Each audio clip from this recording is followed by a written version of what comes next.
On that note, it's time for this week's edition of Africa Tech, and today we're looking at social media as regards the security challenge as well as the opportunities. Now, enterprises around the world are rapidly seeing the business benefits of social media, and that is such the case that social media is becoming indispensable for businesses. It allows various businesses to reach new and existing markets and also customize and expand their strategic communications. Now, if used properly, social media could make businesses more agile and competitive. However, the risks of social media are being vastly underestimated. Now, a study which was carried out recently showed that 64% of respondent companies limit employee access to social media through content filtering and website blocking technology, and 51% restrict access by setting and enforcing policy, and 25% have no restrictions on the use of social media by employees, and that's according to a study carried out by Frost & Sullivan's Global Workforce in 2013. Now, with us in studio is Mr. Adedayo Adesanya, who is the head of technology and lead training consultant for Global Virtual Nigeria Limited. He joins us live in studio. Mr. Adedayo, thank you for joining us on the program. Thank you for having me. Now, what more can you tell us about social media, the challenges, the benefits? In life, generally, you always have good things and bad things. In a place where you have good things, you always have bad things posing in the corners. So social media is a very powerful tool, especially for enterprises nowadays, like you have said. But, I mean, it's still a place for hackers to fish for their praise. So everybody just needs to be really careful out there. So how can we avoid being victims of hackers? And I'm speaking on an organizational level and also on a personal level. Right. In both levels, what you need to do is you just need to pay attention to details, pretty much. Because on social media, at times, some things won't just add up. You get a direct message in your inbox, somebody saying, there's a picture of John Travolta doing this and that. Click this link. I mean, that's not very, that doesn't happen often. And most people that send you these links are not people that you speak to every day, you know. So you need to be very careful. And even if you click that link and you get to a particular website, there's something we call phishing.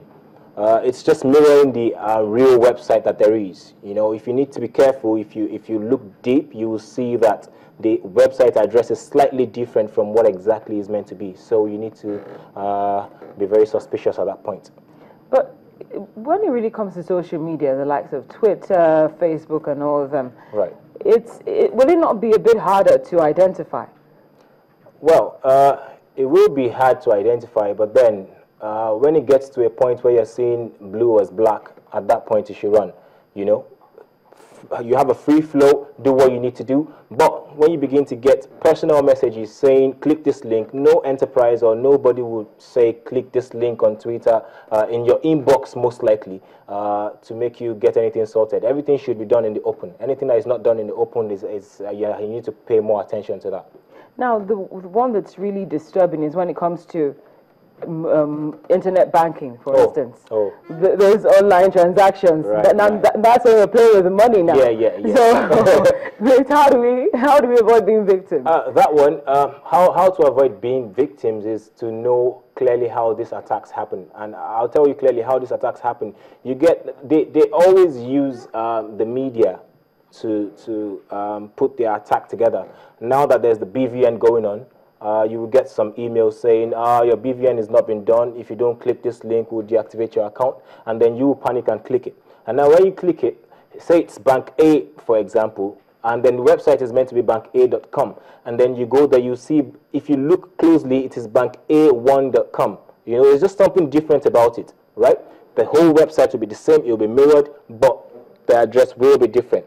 Once that address is different, you should know that there's something fishy about this, and no bank, I repeat, no bank will send you details in your email saying you should click this or click that. They will rather handle everything from their bank.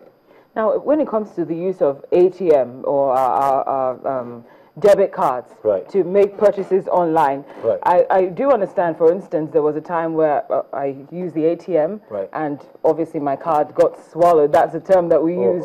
And when the next day I was told that my card had been destroyed, basically. or I think I went 2 days after, and they said it was for my benefit because someone could have used my card to make a purchase. Yes. Now, is it based on what I was told? Right. Anyone who had my card could have actually made a purchase online. Yes. And I would have just gotten the alert. Yeah. So my question is, isn't it time for that to probably be reviewed, like more security measures to be put in place, just besides putting the last 4 digits on the card?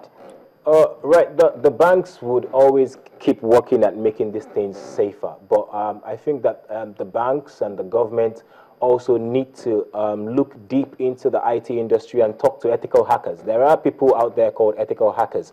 I'm one myself. And you're an ethical hacker? Yes, I am. Should we be afraid? No.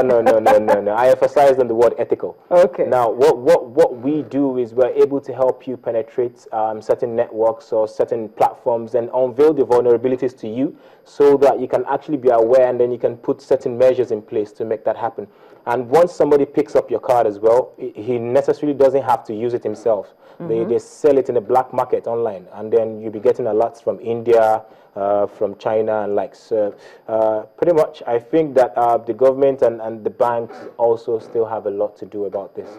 But what should they do? What more? What they need to do in their capacity at the moment they are trying to educate customers as much as possible. If you go in the banking halls, you'll see certain montages, certain short videos talking about do not release your email, your passwords to anybody, your PIN and likes. The bank will never ask you for your details over social media or over emails. They're doing that, and that is helping, but I mean, generally, you can never be 100% safe. That's true. Even in the United States, they still get hit every day. Now, for the sake of emphasis, just before I let you go, I need to ask you, how can we avoid being victims of hacking on an organizational level and also on a personal level? All right. Like I said earlier, it's attention to details. Attention to details. And do not be greedy. Things, the greedy people get hit the most. You know, you see something flashy on social media and you're jumping at it. When something looks too good to be real, take your time and, you know, look at it and be sure that you're safe. That's what matters. Because, I mean, if I give you one way to stay safe now, these hackers are very dynamic. Tomorrow they come up with something else, but one way to always stay ahead of them is paying attention to details. So that's the watchword for the day, courtesy of our guest, Adedayo Adesanya, who's the head of technology and lead training consultant for Global Virtual Nigeria. Pay attention to detail. If it looks too good to be true, then it is too good to be true. Thank you so much for joining us in the studio. Now we're going to be looking at our health in this case. We're taking a different approach to our African story. What we're going to be doing at this point is we're going to look at what's happening outside of the African continent and how it could also affect us. Now, in this case, we want to ensure that we do our best to protect our health by watching what it is that we're putting in our mouths. What caused us to focus our attention on this topic is what we saw that took place in India just a couple of days ago, where the U.S. Food and Drug Administration, that's FDA, began testing samples of an instant noodle brand that was recalled from stores across India last week. The manufacturing company in question, which makes this product, was seeking to defend its reputation in India after it pulled the noodles from stores following reports by regulators that some packets contained excess lead. Now, the reason the story caught our attention, like I said earlier, is because if it could happen in India or the United States, then it can happen here. So what we're going to do now is give you a list of the top 10 harmful foods that you should be looking out for. Now, when it comes to harmful foods per se, you should be looking out for highly processed white flours. That's food like that. Also, microwave popcorn. It might be quick to make, but it could kill you. Alcohol is another one to look out for. Artificial sweeteners, processed meats, refined sugars, and soda pop.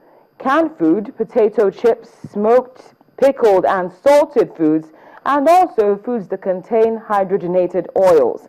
Now, when it also comes to purchasing products off the shelf, you should be looking at the list of ingredients, and what you should look out for that could kill you in terms of ingredients to food is artificial sweeteners, high fructose corn syrup, monosodium glutamate, also known as MSG E621, trans fat, common food dyes like blue 1 and blue 2 and 133, and sodium sulfite E221, as well as sodium nitrate, also known as sodium nitrite, BHA and BHT E320, sulfur dioxide, and potassium bromate.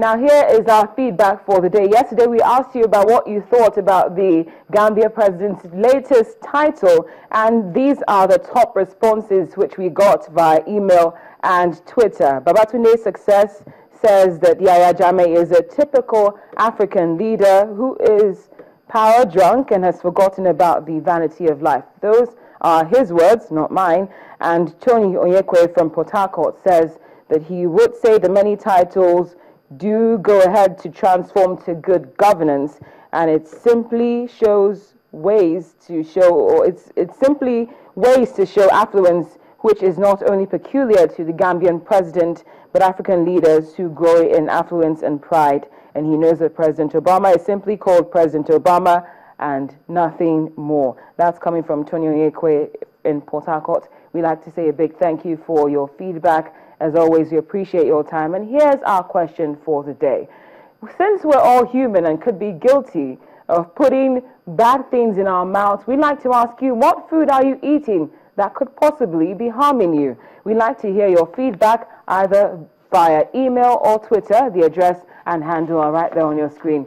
As always, it's been a pleasure. Thank you so much for watching Network Africa right here on Channels Television with me, Cynthia Are.